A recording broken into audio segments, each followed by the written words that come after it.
Selamat pagi para pemirsa. Tuhan Yesus memberkati semuanya. Salam Natal.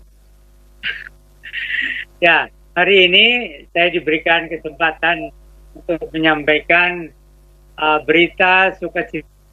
Ya, para pemirsa tentu tidak sudah terbiasa lah untuk mendengarkan berita Natal yang penuh dengan sukacita. Harapan saya bisa juga menyampaikan dengan sebaik-baiknya. Ya, jadi itu suasana Natal itu ya, itu mempengaruhi seluruh dunia. Itu dulu saya tidak mengerti kenapa kalau sudah bulan Desember itu seperti ada suasana sukacita gitu ya. Tetapi ya belakangan itu sudah kalau bulan Desember itu ada sukacita tersendiri ya, yang itu sulit dijelaskan dengan pikiran manusia. Ada sukacita luar biasa ya. Ini memang dulu waktu Natal itu, jadi malaikat itu dengan jelas mengatakan ya, jangan takut karena aku memberitakan kabar sukacita besar, karena hari ini sudah lahir bagimu juru selamat, yaitu Sang Mesias atau Kristus di kota Daud, maksudnya di Bethlehem. Jadi tempat kelahiran nenek moyang Yesus secara manusia itu adalah Raja Daud yang dilahirkan di Bethlehem. Nah, saudara yang dikasih Tuhan, jadi kenapa Natal itu penuh sukacita? Karena manusia itu di tengah-tengah penderitaan. Ya, manusia itu sejak dosa masuk ke dalam dunia tidak pernah lepas dari penderitaan. Ya, memang ada sebagian orang-orang kaya ya, seolah-olah mereka itu luput dari penderitaan, dari kesusahan. Tetapi sebenarnya manusia gitu ya, tidak pernah luput dari penderitaan dan masalah. Ya, penderitaan itu macam-macam, masalah juga macam-macam. Dan tidak ada manusia yang luput dari penderitaan dan masalah gitu. Nah, ini sebagai latar belakang mengapa hari Natal itu disebutkan hari yang penuh dengan sukacita. Jadi dulu waktu Adam diciptakan dan kemudian diberikan istri yang namanya Hawa, itu waktu itu tinggal di Taman Eden, itu betul-betul satu kebahagiaan. Dan kita katakan surga di bumi itulah Taman Eden sebelum dosa.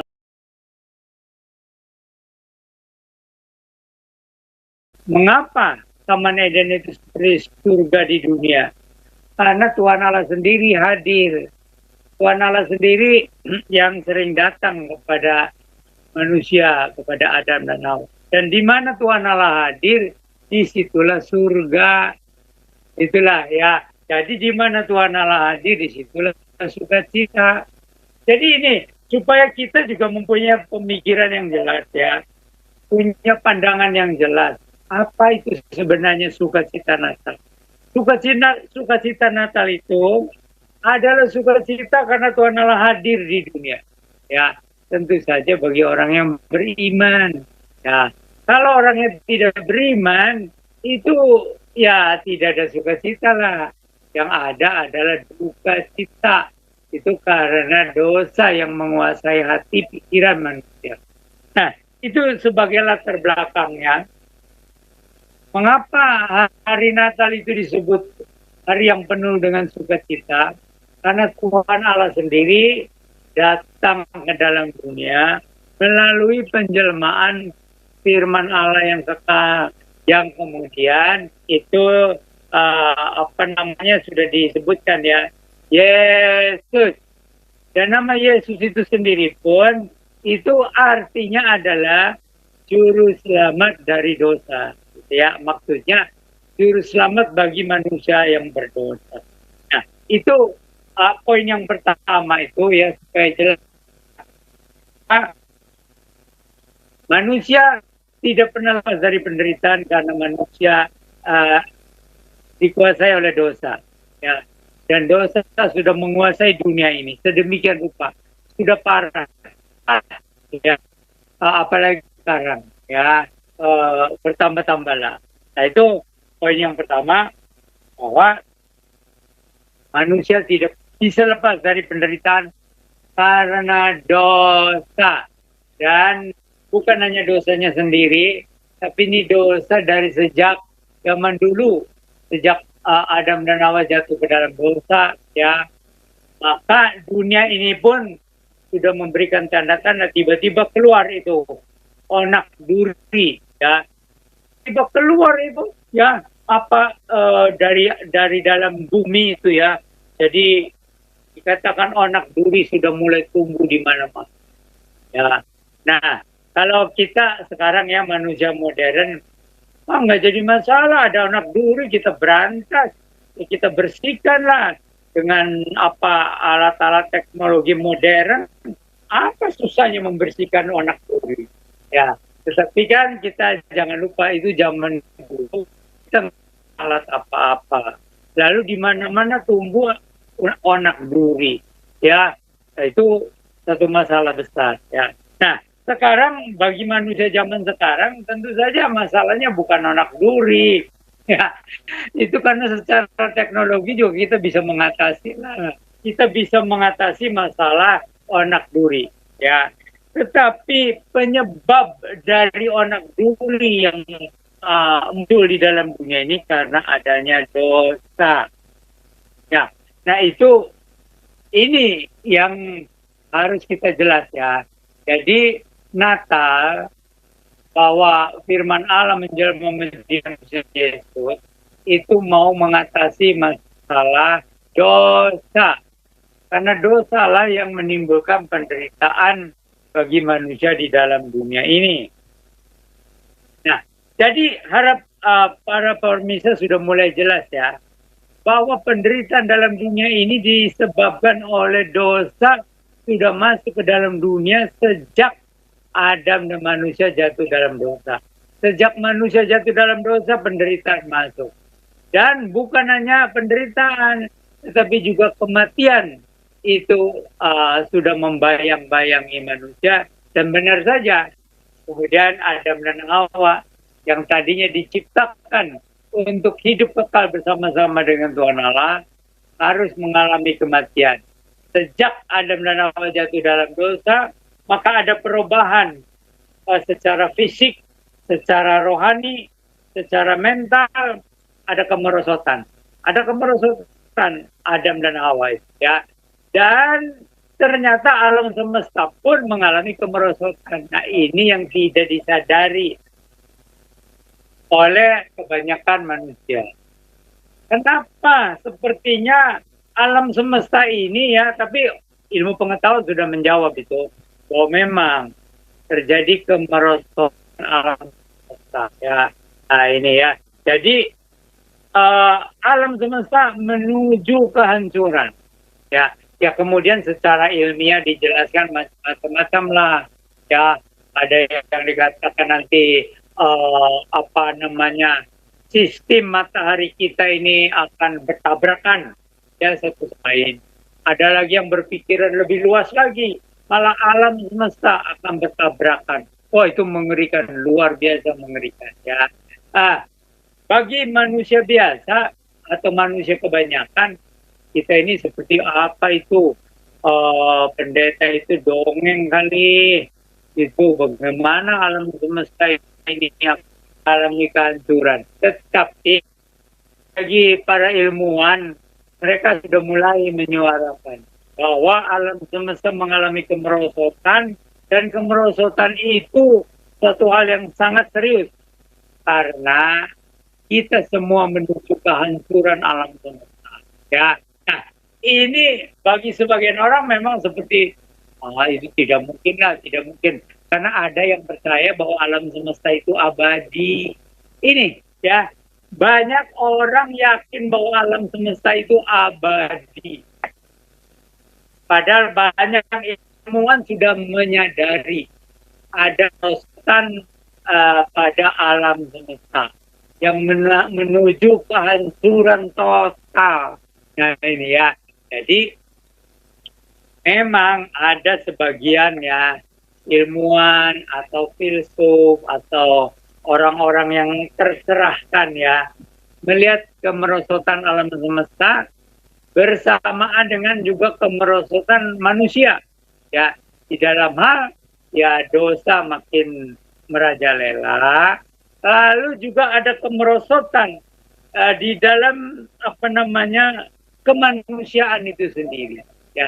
Nah ini yang mulai disadari juga ya oleh para ilmuwan, para filsuf, dan ada sebagian orang lah bahwa alam semesta ini mengalami kemerosotan, manusia mengalami kemerosotan, ya, dan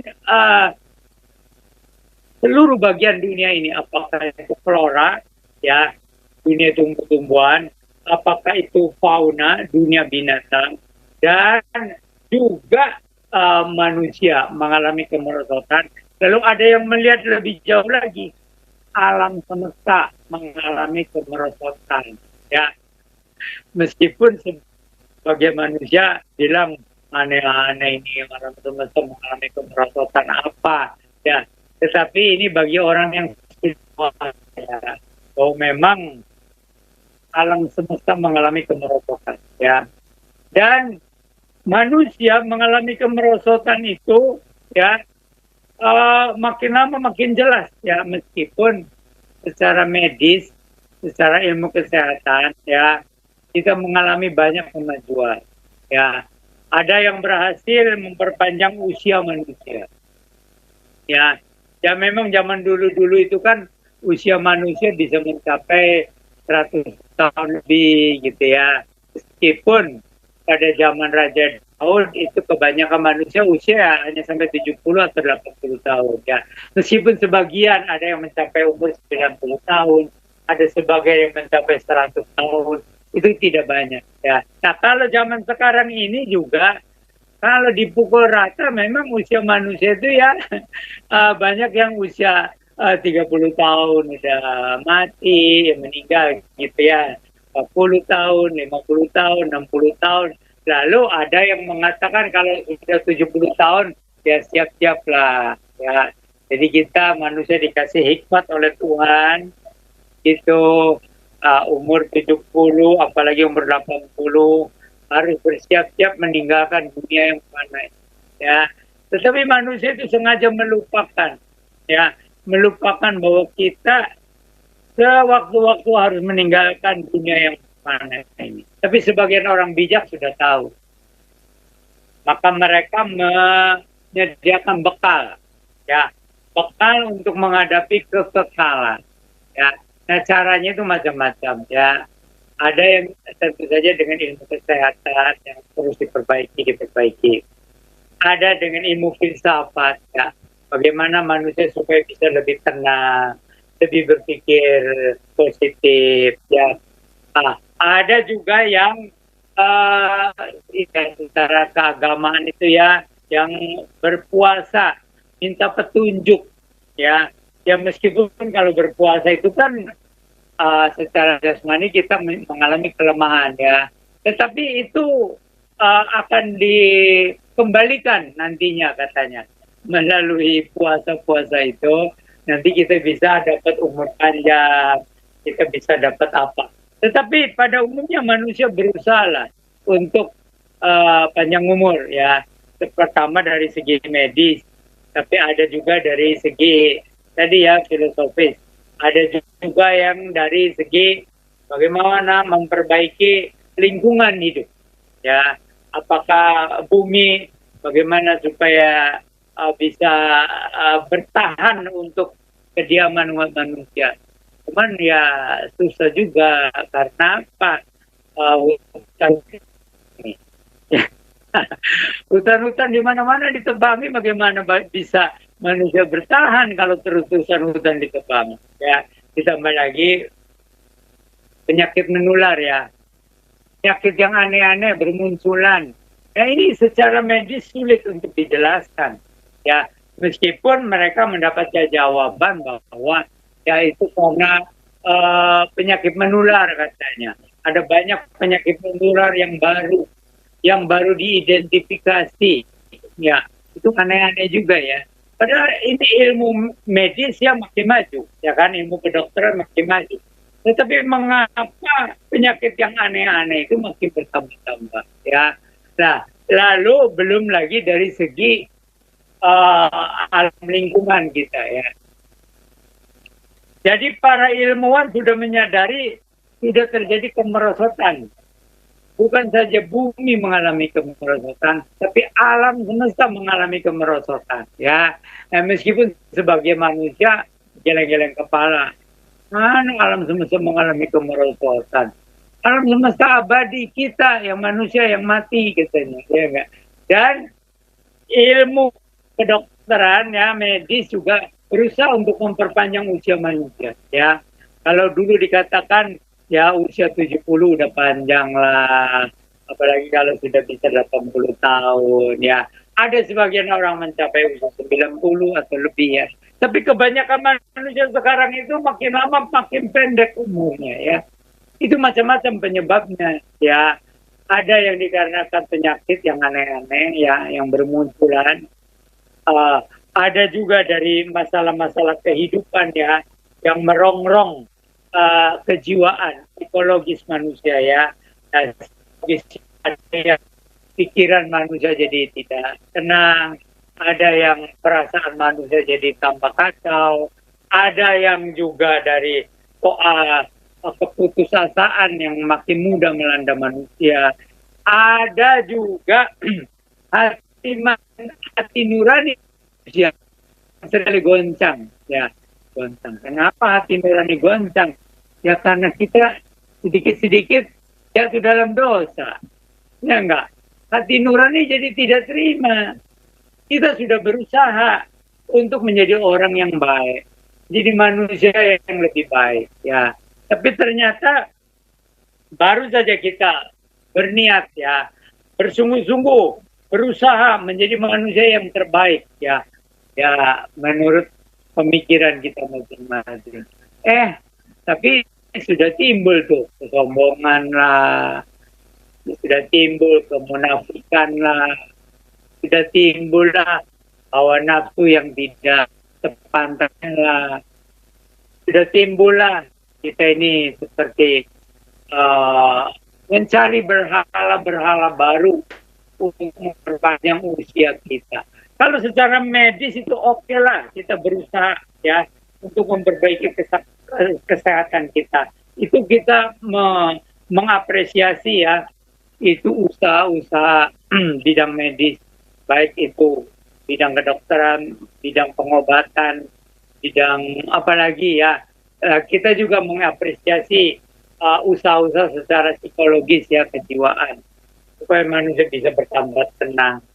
Tapi kenyataannya bahwa dunia tambah kacau. Ya, penyebab utamanya apa? Dunia semakin kacau. Lalu orang mengatakan politik. Manusia sudah dikuasai oleh politik. Ya. Dan orang cenderung mengatakan politik itu kotor. Ya. Padahal ya politik itu tidak semua kotor ya. Tetapi pada umumnya politik itu kotor. Kenapa? Karena politik itu yang melanggengkan ambisi manusia.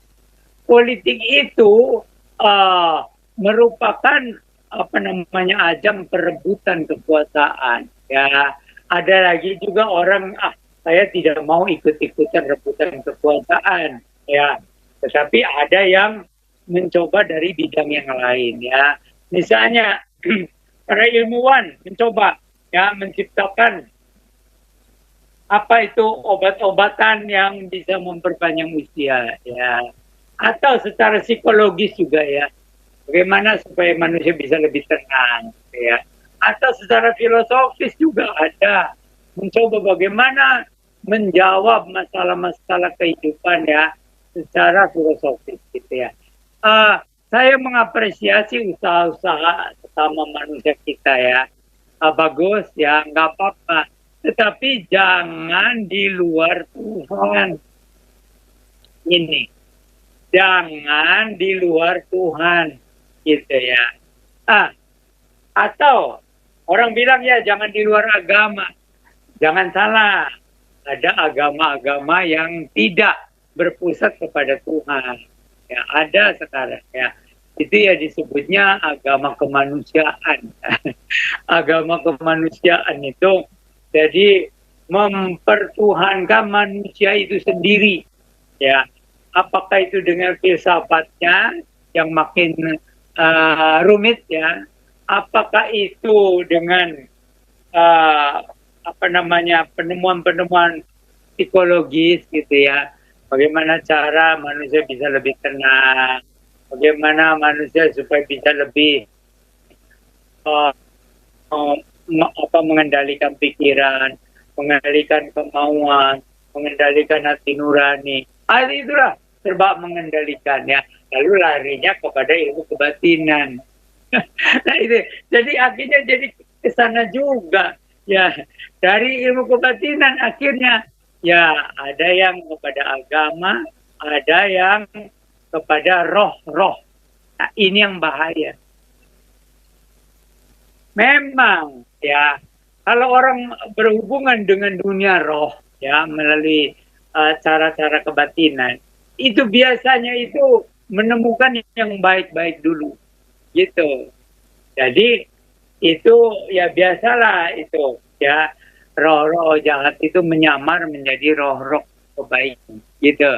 Itu penyamaran untuk memanipulasi pikiran manusia supaya percaya kepada dunia gaib ya. Nah, apa bedanya dunia gaib dengan ketuhanan? Beda. Ya, meskipun ada ya ketuhanan itu yang akhirnya ke dunia gaib juga ya. Tetapi di dalam agama Kristen yang berdasarkan Alkitab, jadi Tuhan Allah sendiri yang intervensi demi keselamatan dan kesejahteraan manusia. Seringkali dari dulu itu nabi-nabi ya diutus ya oleh Roh Allah ya, itu untuk berbicara sama Allah tentang kehendak Allah ya. Tetapi itu seringkali juga nabi-nabi itu dibunuh ya, disiksa ya, dipersulitlah. Ada yang kemudian akhirnya nabi-nabi itu tidak mau mati konyol, jadi nabi itu mengupayakan tentara. Jadi nabi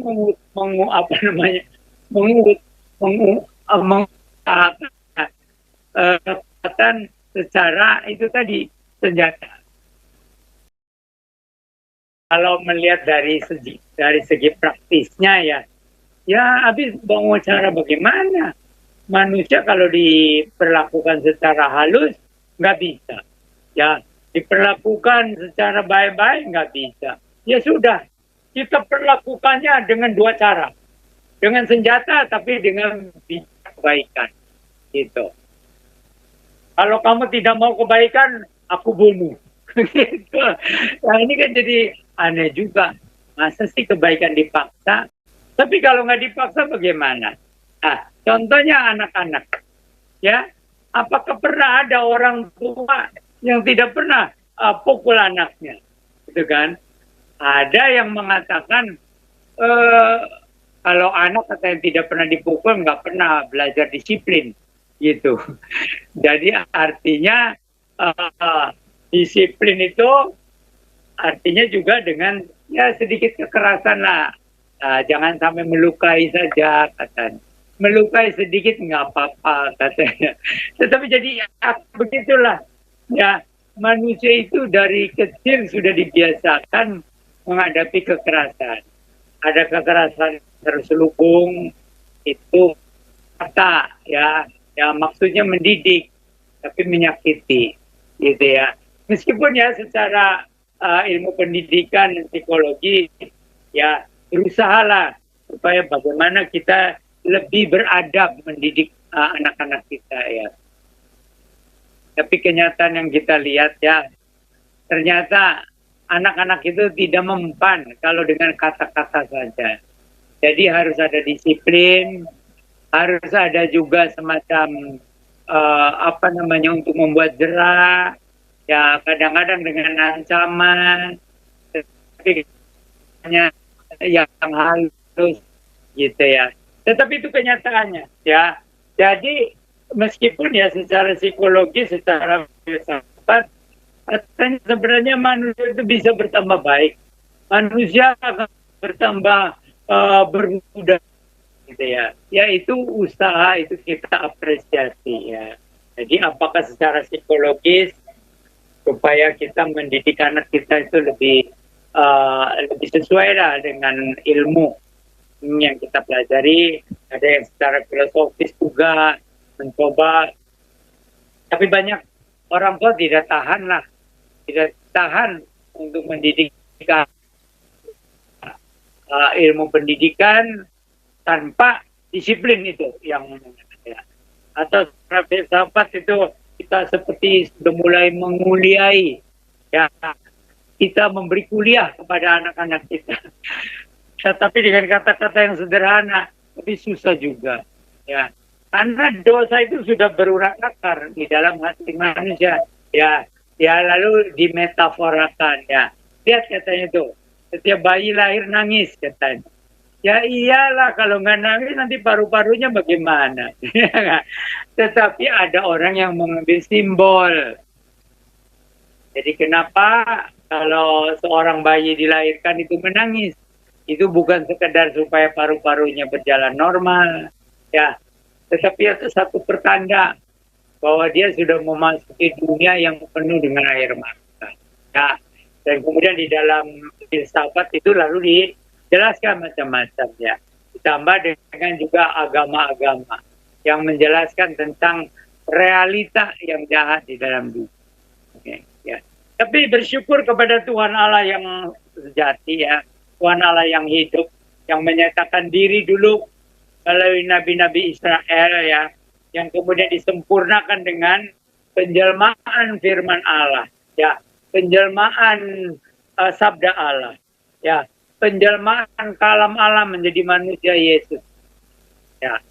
Nah di situ kita ya, kalau itu rohani kita dibukakan ya oleh Roh Kudus, kita baru melihat, oh kasih Allah luar biasa. Bukan omong kosong, bukan hanya berita kasih Allah, kasih Allah, kasih Allah. Tetapi kasih Allah itu dinyatakan, yaitu bahwa firman Allah yang kekal itu menjelma menjadi manusia Yesus. Ya, dia datang. Bukan hanya untuk bersabda, bukan hanya menyampaikan ajaran mengenai kasih, tetapi juga dia datang untuk berkorban. Dan dia datang untuk menyerahkan nyawanya. Sampai puncaknya di kayu salib. Ya. Nah itu puncak kasih Allah. Tetapi apa buktinya itu pernyataan kasih Allah? Bahwa Yesus ternyata pada hari yang ketiga, Yesus itu bangkit dari antara orang mati. Itulah luar biasa. Jadi orang mati, kalau diraba bekas telapak tangannya yang ditusuk paku ada. Ya, kakinya yang tertusuk paku juga bisa. Itu bisa diraba. Dan juga itu lambungnya yang ditusuk tombak juga ada bekasnya, gitu ya. Tetapi itu sudah berubah hakikat. Jadi tubuh yang abadi. Jadi kita meskipun memperingati kelahiran Yesus sebagai anak bayi yang tidak berdaya, tapi jangan lupa dia itu adalah penjelmaan firman Allah yang kekal. Dan dialah yang datang untuk menebus dosa umat manusia. Bagaimana satu orang bisa menebus dosa semua orang? Karena dia adalah penjelmaan firman Allah yang kekal. Dan itu dibuktikan dengan kebangkitannya dari antara orang mati, mengajar yang siang hari Yesus itu yang naik ke surga di hadapan murid-muridnya. Aku pergi menyediakan tempat bagimu. Nah, ini saudara, jadi hari Natal yang kita peringati ini semoga mendatangkan sukacita besar. Karena dia bukan sekedar seorang nabi biasa. Bukan sekedar seorang guru yang istimewa. Tapi dia adalah penjelmaan firman Allah. Ya, dia adalah juru selamat umat manusia. Nah, Tuhan Yesus kira menjamah kita semua, ya, dengan kehadirannya, dengan kuasa Roh Kudus. Amin.